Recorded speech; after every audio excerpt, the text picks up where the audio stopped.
ask yourself what would motivate you. First of all, don't be studying 8 hours a day, because that isn't going to work and you're not going to do it anyways. Would you start studying 5 minutes a day? Seriously, could you bring it up to 10 minutes a day? What would you have to do for yourself to get yourself to sit down for half an hour a day and study intently? Like maybe you'd have to, I don't know what you'd have to do, like have a beer at 6 o'clock at night or something, or maybe you'd have to go for a walk in the park or go out for coffee. It's like, imagine that you're sitting down with a stupid, undisciplined child and you're trying to get that child to do something useful. And you say, okay, look, I want you to do X, it's necessary, but you can pick how much of it you're going to do, and I'll give you what you want if you do it. Well, ask yourself that and see what happens.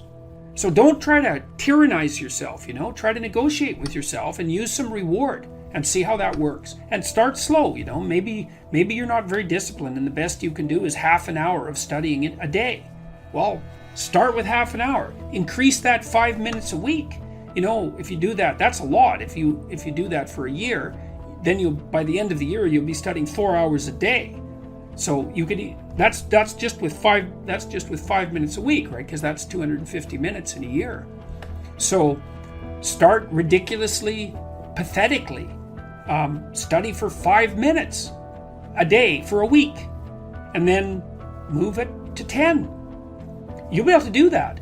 And don't cheat, because one of the things people do is they make a deal with themselves like that. I'm going to study for 10 minutes a day, each day. And then they get into it and they think, wow, this is going really good. So they study for 2 hours, and then they've broken the contract with themselves and they don't trust themselves anymore. And then they don't study for a whole year. Or, well, maybe not. For a month. So, but set your contract. Ask yourself, what could I do to move myself forward to my goal that I would do? And then how could I improve that incrementally? So that's the right way of going.